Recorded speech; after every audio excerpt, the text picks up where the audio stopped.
Hey, what's going on everybody, and welcome back to my channel Movie Files. I am back again with a brand new TV review, and today we are discussing the latest episode of FX on Hulu's American Horror Stories, episode 4, titled The Naughty List. And I'm so happy to say I finally can speak positively about an episode of this spinoff. I'm really excited to break it all down for you all in the spoiler discussion. But before we dive into it, make sure you're checking me out on all my other social media accounts. If you all are new to the channel, well, welcome to this community. Consider subscribing and hitting that notification bell. That way you all can get the alert from when I drop new content. If you all enjoyed this review of American Horror Stories episode 4, well, make sure to like the video, share the video. It helps out the channel a lot. But I also appreciate all the support. And in those comments, let's discuss this 4th episode. Your pros, your cons. What did you think of the premise and the bro house and the social media aspect? What did you think of the wild man, Santa Claus, played by Danny Trejo? Which was your favorite kill? And is this your favorite episode of the spinoff thus far? Let's discuss it all in the comment section. So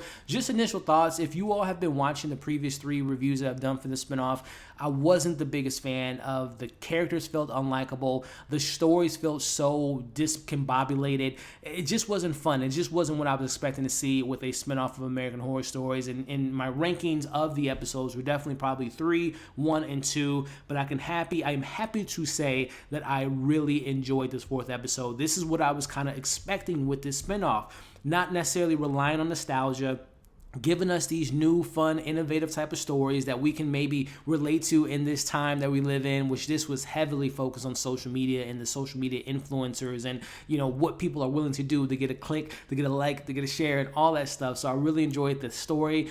And then when it comes to the kills, this was the American Horror Story type of kills I was looking forward to, and delivered on all fronts. This was only 37 minutes long, but it managed to be easily the best episode of the spinoff so far. So let me know again your thoughts on the episode, and let's have some dialogue around it. So let's jump into the recap as we're introduced to the bro house, as we meet Zen, James, Barry, and Wyatt, and we get to see they're all under the age of 30. They've all individually had their own, they didn't call it YouTube.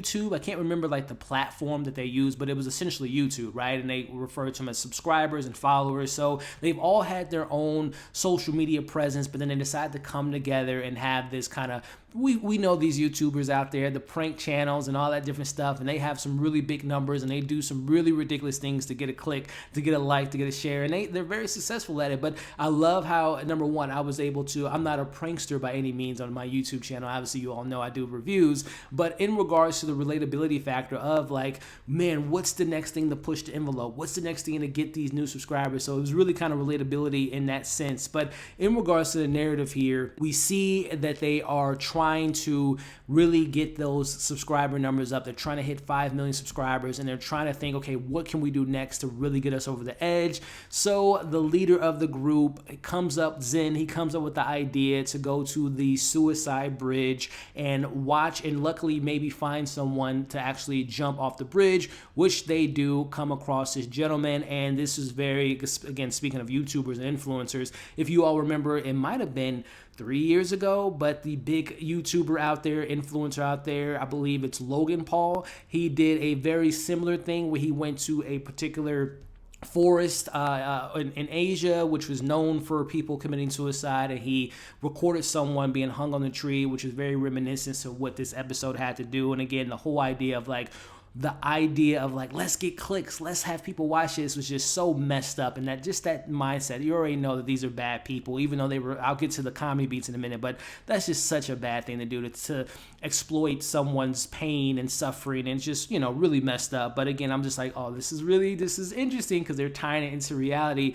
of what we know, what people will do to get that subscription. But nonetheless, we see them at their bro house party, Christmas Eve, I want to say, or a couple days before Christmas, and they have all these people over. They're expecting this to be a big hit, but they play it in front of everyone, and no one likes this video. They immediately go to canceling them, unsubscribing, saying some really messed up things about hoping that they die and that they should have jumped off the bridge. So again, it's just that whole conversation about cancel culture, and again, acceptance, and people wanting to do anything to be accepted by others, even if it means kind of disgracefully, doing something like recording someone killing themselves. So I really, again, enjoyed the narrative narrative and what this episode kind of speaks to in today's society.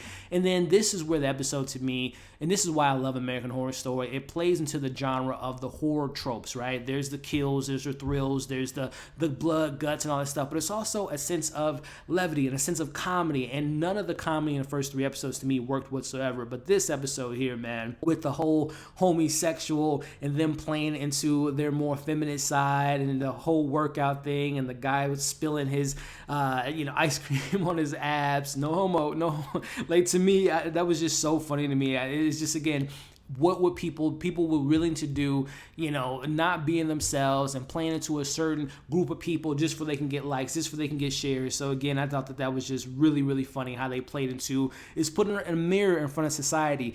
TikTokers, YouTubers, Instagrammers, Twitters, it's just like, the people want attention, but they're not really being true to themselves. So again, there's a lot of good stuff in this episode, in my opinion. But nonetheless, now they decide to go back to the roots. They're trying to get their subscribers back.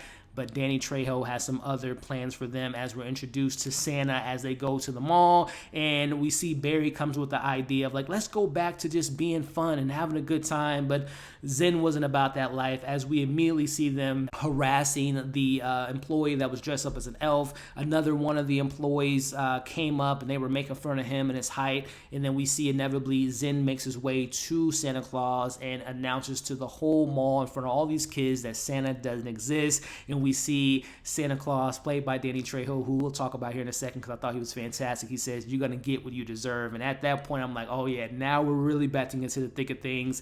And bro means brother. The whole funny, again, them going back to the house and them coming up with this idea and like, we're going to put this out and get more subscribers. But yet again, it fails.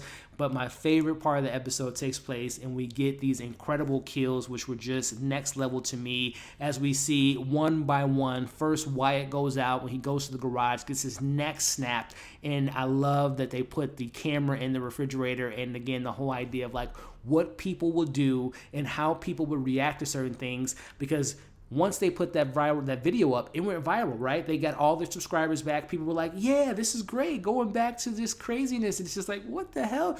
The stuff that people would like, just analytically speaking and just culturally speaking, what videos get the most likes? It's the ones that have the violence and, racial slurs and all the different stuff. So it just kind of speaks again to the society of this, like, if you assault or if you make fun of a certain culture or make fun of a certain group of people, then obviously the cancel culture comes to effect. But then what about violence? What about, again, social issues? What about, inappropriate slurs? It's just like, it's so crazy how society cancels one thing, but then are receptive and accepting of other things that are just as bad as what they're canceling people for. So again, this episode had a lot of going for it, in my personal opinion. But again, the audience loves what they're seeing and the blood and the guts, and I loved it as well. I'm not gonna lie, as far as seeing these terrible characters doing these terrible things. But from there, we get a little bit of the origin story about the wild man, that Santa Claus was not a good person, and at least in the narrative they're speaking here, that he always punished people and he would always get them back. And this is where we see, again, beat by beat, all these people going off, being killed off. Zen gets beaten over the head, and then he gets hung and thrown into the water with mistletoe in his mouth and he gets electrified to death. And then we see James get hit in the head with an arrow, and that leaves the final person left, Barry, as he is shot in the leg at this point in the episode. All his 3 other friends have been killed, brutally murdered, but then they hit 5 million subscribers. But he wasn't able to celebrate this too long, because we see the wild man puts gasoline over him through the chimney and lights him on fire. And again, he wasn't able to celebrate that big milestone, as the episode ends in a very gruesome and awesome way. We see the Christmas tree they have ornaments made of their body parts, and we see Zen's head on top of the Christmas tree as a star, as we see Santa Wildman, played incredibly by Danny Trejo. He was so perfect in this episode. Machete, he is such a great actor, but he played perfectly in this episode as he is scouting out his next Santa Claus. It's kill into play Santa. What a fun episode. Again, to me, the jokes were there, but also the social commentary in regards to the cancel culture, what people people find acceptable and not acceptable, what people will do to get likes, to get shares, to make a name for themselves, and they don't care what they have to do to get that clout in the social media zeitgeist. So there's a lot of good stuff going on in this episode, on top of what I love about American Horror Story: the blood, the guts, the body pieces as ornaments, the twisting of the necks, the being electrocuted in the water. It's just like the kills were top notch for me. And if I were to pick my favorite kill in this episode, I think I have to go with the snapping of the neck. That was pretty brutal to see Wyatt's head get twisted, and again, being caught on camera. That was pretty brutal. I mean, they were all pretty brutal, but I think that kill was pretty crazy. And also, I can't leave out the Santa Claus that was chopped up in a Christmas box after Danny Trejo takes his identity. So, what a great episode. Again, we'll see what comes in next week. This might be a one-hit wonder type of situation, but based on this episode, I'll give next week a chance to see what it's all about and let you all know if I think it is a good episode. But this, to me, was easily the best episode of the new spin-off series so far, and hopefully this will be momentum to episode 5, 6, and 7 as we wrap up this spin-off series. So let me know your pros, your cons, again, your favorite kill. Was this your favorite episode? Because this is clearly my favorite episode. And will you be back to watch episode 5? Let's discuss it all in the comments below. So if you all stuck around to the end of this video, I appreciate every single one of you all. If you haven't already, make sure to like, share, comment, subscribe to the channel if you haven't already, hit the notification bell. That way you don't miss any of my other content. Which, speaking of other content, check out my reviews that are on the channel now. Movie reviews for old Jungle Cruise. Just did a review for The Green Knight, and I have a lot more reviews coming for you all. So again, hit the bell so you don't miss any of that other content. Hope you all enjoyed this review. Hope you're staying safe. We'll see you on the next video.